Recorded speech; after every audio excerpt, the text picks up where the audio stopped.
പപ്പേട്ടൻ കട്ട കലിപ്പിലാണ്. പപ്പേട്ടൻ എന്ന് പറഞ്ഞ ആളെ മനസ്സിലായില്ലേ? ബി ജെ പിയുടെ മുൻ സംസ്ഥാന പ്രസിഡൻറ്റും ദേശീയ നേതാവുമായിരിക്കുന്ന സി കെ പത്മനാഭൻ പാർട്ടിയുടെ മുതിർന്ന നേതാവാണ്. പാർട്ടിയുടെ സംസ്ഥാന ജനറൽ സെക്രട്ടറി ആയിരുന്നു. പിന്നെ 2 ടേമിൽ പ്രസിഡൻ്റായിരുന്നു. ഇപ്പോൾ അഖില ലോക നേതാവായിട്ട് വിരാജിക്കുന്ന ഒരു വ്യക്തിയാണ്. കണ്ണൂർ ജില്ലക്കാരനാണ്. ആദ്യം CPM കാരനായിരുന്നു. പിന്നെ CPMൻ്റെ ഈ കൊലപാതക രാഷ്ട്രീയത്തിൽ മനന്നുണ്ട് അദ്ദേഹം RSS പ്രചാരകനും പിന്നീട് BJPയുടെ നേതാവുമായിട്ട് വളർന്നു എന്നുള്ളതാണ് ചരിത്രം. പത്മനാഭേട്ടനെ വിഷമം വരാനുള്ള കാരണം എന്ന് വെച്ചാൽ ഇതേ പേരിൽ തുടങ്ങുന്ന വേറൊരാൾ ഈ അടുത്ത കാലത്ത് കോൺഗ്രസ് വിട്ട് BJPയിൽ ചേർന്നു. ഇദ്ദേഹം പത്മനാഭനാണെങ്കിൽ മറ്റേത് പത്മജയാണ്. പത്മജ വേണുഗോപാൽ. യശശരീരനായ K കരുണാകരൻ്റെ ഏക മകൾ പത്മജ വേണുഗോപാൽ കോൺഗ്രസ് രാഷ്ട്രീയം മടുത്ത്, ഇദ്ദേഹം മാർക്സിസ്റ്റ് രാഷ്ട്രീയം മടുത്തിട്ടാണ് വന്നത്, കോൺഗ്രസ് രാഷ്ട്രീയം മടുത്ത് BJPയിൽ ചേരുകയും കോൺഗ്രസ് പണ്ടേ പിരിച്ചുവിട്ടതായിരുന്നു എന്നും അച്ഛനെ അങ്ങനെ ഒരു അഭിപ്രായം ഉണ്ടായിരുന്നു എന്നുമൊക്കെ പറഞ്ഞുകൊണ്ട് ഇപ്പോൾ ഒരു പുത്തൻകൂറ്റ് BJP നേതാവായിട്ട് വിലസുകയാണ്. കാസർഗോട്ട് BJPയുടെ ഒരു സമുന്നത ഒരു ഗംഭീരമായ രാഷ്ട്രീയ പരിപാടി, എനിക്ക് തോന്നുന്നത് കാസർഗോഡ് ലോക്സഭാ മണ്ഡലം സ്ഥാനാർത്ഥിയുടെ കൺവെൻഷൻ്റെ ഉദ്ഘാടനം മറ്റുമാണ്. അവിടെ ഉദ്ഘാടകനാണ് എന്ന് കരുതിയാണ് പത്മനാഭേട്ടൻ അവിടെ ചെന്നത്. പക്ഷേ അവിടെ ചെന്നപ്പോൾ പപ്പേട്ടനെ അവിടെ ഇരുത്തിക്കൊണ്ട് പത്മജ വേണുഗോപാൽ പരിപാടി നിലവിളക്ക് കൊളുത്തി ഉദ്ഘാടനം ചെയ്തു. സത്യത്തിൽ പത്മജ ഉള്ളപ്പോൾ പിന്നെ നിലവിളക്കിൻ്റെ ആവശ്യമില്ല. പത്മജ തന്നെ 7 തിരിയിട്ട ഒരു നിലവിളക്ക് പോലെ കത്തിജ്വലിച്ച് നിൽക്കുന്ന ആ സായം സന്ധ്യയിൽ മറ്റൊരു നിലവിളക്ക് കൂടി കൊണ്ടുവന്ന് വെച്ചു. അത് പത്മജ കൊളുത്തി. സ്ഥാനാർത്ഥിയും BJPയുടെ ജില്ലാ പ്രസിഡൻറ്റും ഒക്കെ സന്തോഷസമേതം അതിൽ കൈയടിച്ച് പാസ്സാക്കി വെച്ചു. പത്മേട്ടൻ എന്തെന്ന് ചോദിച്ചാൽ അദ്ദേഹം ഇരുന്ന സീറ്റിൽ തന്നെ ഇരുന്നു, എഴുന്നേറ്റില്ല, വിളക്കിനടുത്തേക്ക് ചെന്നില്ല. അദ്ദേഹത്തിന് വലിയ നീരസമുണ്ടായി.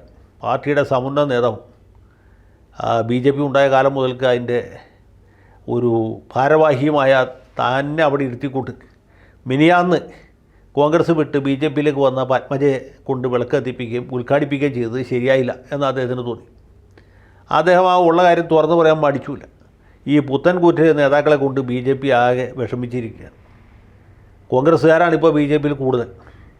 അതിൽ രാമൻ നായരുണ്ട്, അബ്ദുള്ളക്കുട്ടിയുണ്ട്, അനിൽ ആൻ്റണിയുണ്ട്, പിന്നെ കേരള കോൺഗ്രസിൽ നിന്ന് കാലുമാറി വന്ന PC ജോർജ് ഉണ്ട്. ഇങ്ങനെ ഒരുപാട് കോൺഗ്രസ്സുകാരെ കൊണ്ട് ഇപ്പോൾ BJP നിറഞ്ഞിരിക്കുകയാണ്. ഇനി കോൺഗ്രസ് മുക്ത BJP എന്നൊരു വലിയ ക്യാമ്പയിൻ തുടങ്ങേണ്ടതായിട്ട് വന്നിരിക്കുകയാണ് എന്നൊക്കെ അദ്ദേഹം പിന്നീട് TV ചാനലുകാർക്ക് കൊടുത്ത അഭിമുഖത്തിൽ പറഞ്ഞു. കൂട്ടത്തിൽ പുള്ളി ഒരു കാര്യം കൂടി പറഞ്ഞു, ഈ മുസ്ലിം വിരുദ്ധ രാഷ്ട്രീയം അത്ര നല്ലതല്ല. ഇത്ര കൊല്ലത്തിന് ശേഷം പുള്ളിക്ക് ആ കാര്യം മനസ്സിലായത്. BJP മുന്നോട്ട് വയ്ക്കുന്ന ഹിന്ദുത്വ രാഷ്ട്രീയം വലിയ കുഴപ്പമില്ല, പക്ഷേ മുസ്ലിം വിരുദ്ധ രാഷ്ട്രീയമായിട്ട് അത് മാറുന്ന ഒട്ടും ശരിയല്ല. ഈ രീതിയിലുള്ളൊരു പൊളിറ്റിക്കൽ ലൈൻ മാറ്റിപ്പിടിക്കണം എന്നാണ് പപ്പേട്ടൻ്റെ അഭിപ്രായം.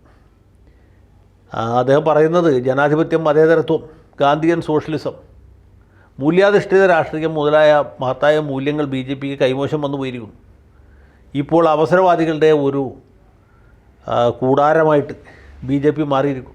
അതിൽ തന്നെ സാക്ഷാൽ BJPക്കാരേക്കാൾ അല്ലെങ്കിൽ സംഘപരിവാർ ബന്ധമുള്ള ആളുകളേക്കാൾ കൂടുതലായിട്ട് ഈ കോൺഗ്രസിൽ നിന്നും മറ്റ് പാർട്ടികളിൽ നിന്നും കൂറുമാറി വന്ന ആളുകൾ, മറുകണ്ഠം ചാടിയ ആളുകളാണ്.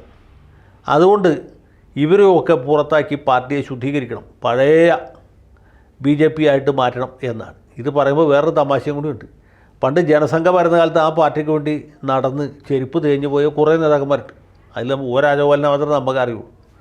K രാമൻപിള്ള അങ്ങനത്തെ ഒരു നേതാവായിരുന്നു. പിന്നെ എറണാകുളത്തെ അഡ്വക്കേറ്റ് സദാനന്ദ പ്രഭു ഈ വിഭാഗത്തിൽപ്പെട്ട ഒരാളായിരുന്നു. പിന്നെ എടപ്പാളിൽ ദേവകിയമ്മ എന്ന് പറഞ്ഞൊരു നേതാവുണ്ടായിരുന്നു. ദേവകിയമ്മയെ ഇപ്പോൾ ആരും ഓർക്കുന്നില്ല. ദേവകിയമ്മ അവർ ജനസംഘത്തിൻ്റെ സംസ്ഥാന അധ്യക്ഷയായിരുന്നു. കേരളത്തിൽ ഏതെങ്കിലും ഒരു പാർട്ടിക്ക് ഒരു അധ്യക്ഷ വനിതയായിട്ട് ഉണ്ടായിട്ടുണ്ടെങ്കിൽ അത് ദേവകിയമ്മയാണ് എന്നെനിക്ക് തോന്നുന്നു. KPCCക്ക് ഇതുവരെ ഒരു വനിതാ പ്രസിഡന്റ് ഉണ്ടായിട്ടില്ല. CPMനോ CPIക്കോ ഒരു വനിതാ സെക്രട്ടറിയും ഉണ്ടായിട്ടില്ല. ജനസംഘത്തിന് വനിതാ അധ്യക്ഷ പദവിയിലെത്തിയ ആളായിട്ട് ദേവകിയമ്മ ഉണ്ടായിരുന്നു. പക്ഷേ ഈ BJP രൂപീകരിച്ചപ്പോൾ ഇവരൊക്കെ പിന്തള്ളപ്പെട്ടു. അതുപോലെ കരുണാകരൻ്റെ ഉടുമുണ്ടഴിച്ച വിനോദിനി അമ്മയുണ്ടായിരുന്നു. ഇങ്ങനെ ആദ്യകാലത്ത് ഈ നടന്ന് ചെരുപ്പ് തേഞ്ഞു പോയ ഒരുപാട് ആളുകളുണ്ട്.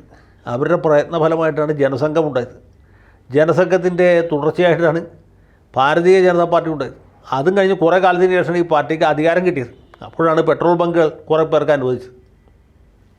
അതിൻ്റെ തുടർച്ചയായിട്ടാണ് കേന്ദ്രത്തിൽ ഇപ്പോൾ മോഡി വരികയും 1ാം മോഡി സർക്കാർ 2ാം മോഡി സർക്കാരും കഴിഞ്ഞ് 3ാം മോഡി സർക്കാർ ഉണ്ടാകാവുന്ന സാഹചര്യം നിലനിൽക്കുമ്പോൾ ഇനി ബി ജെ പിയിൽ നിന്നാലാണ് വല്ലതുമൊക്കെ നക്കാൻ കിട്ടുള്ളൂ എന്ന് മനസ്സിലാക്കിയിട്ട് ബി ജെ പിയിലുള്ള ആളുകളും അതുപോലെ ബി ജെ പിയിലേക്ക് വന്നു ചേർന്ന ആളുകളും ഇതിനു വേണ്ടി കടിപിടി കൂടുന്ന ഒരു കാഴ്ചയാണ് നമ്മൾ കാണുന്നത്. അപ്പോൾ പപ്പേട്ടൻ പറഞ്ഞത് പൂർണ്ണമായിട്ടും തെറ്റല്ല. പാർട്ടിയെ വളർത്താൻ വേണ്ടി ബന്ധപ്പാട് പെട്ട ആളുകൾ, വെയിൽ കൊണ്ട ആളുകൾ, അല്ലെങ്കിൽ നടന്ന് ചെരുപ്പ് തേഞ്ഞു പോയ ആളുകൾ, അവരൊക്കെ വിസ്മരിക്കപ്പെട്ടു. ഈ പുത്തൻ തലമുറയിൽപ്പെട്ട പുത്തൻകൂറ്റി നേതാക്കൾ, മറ്റു പാർട്ടികളിൽ നിന്ന് വന്നവരും പാർട്ടിക്കകത്ത് സമീപകാലത്ത് പൊട്ടിമുളച്ചവരുമായ തകരകൾ, അവരെല്ലാവരും ഇത് കൈപ്പിടിയിൽ ഒതുക്കുകയും കൈയിട്ട് വരാനുള്ള അവസരം മാത്രം മുൻനിർത്തി നിസ്വാർത്ഥ രാഷ്ട്രീയ പ്രവർത്തനം നടത്തുകയുമാണ് നടന്നുകൊണ്ടിരിക്കുന്നത്. അപ്പോൾ ഇതൊക്കെ ഇദ്ദേഹത്തിന് പറയാനും പരിതപിക്കാനും മാത്രമേ പറ്റുള്ളൂ. അഖിലേന്ത്യാ തലത്തിൽ തന്നെ അങ്ങനെയാണ് സംഭവിച്ചുകൊണ്ടിരിക്കുന്നത്, പിന്നെ അല്ല സംസ്ഥാന തലത്തിൽ. അപ്പോൾ അതുകൊണ്ട് ഇതൊക്കെ കണ്ടില്ല എന്ന് വയ്ക്കാൻ മാർഗ്ഗമുള്ളൂ. അധികം കളിച്ചാൽ പപ്പേട്ടനെ പാർട്ടിയിൽ നിന്ന് പുറത്താക്കും. ഈ തെരഞ്ഞെടുപ്പ് കഴിഞ്ഞാൽ പുറത്താക്കൂ, തെരഞ്ഞെടുപ്പിന് മുമ്പ് പുറത്താക്കൂ എന്ന് മാത്രമേ സംശയം ബാക്കിയുള്ളൂ. ഏതായാലും ഇദ്ദേഹം ഈ വൈകിയ വേളയിൽ കാര്യങ്ങൾ തുറന്നു പറഞ്ഞത് നന്നായി എന്നൊരു അഭിപ്രായം എനിക്കുണ്ട്. അദ്ദേഹത്തിന് ബി ജെ പിക്കാരനായിട്ട് തന്നെ കടന്നു പോകാനുള്ള അവസരം ഉണ്ടാകട്ടെ എന്ന് മാത്രം പ്രാർത്ഥിച്ചുകൊണ്ട് ഇതിവിടെ അവസാനിപ്പിക്കും.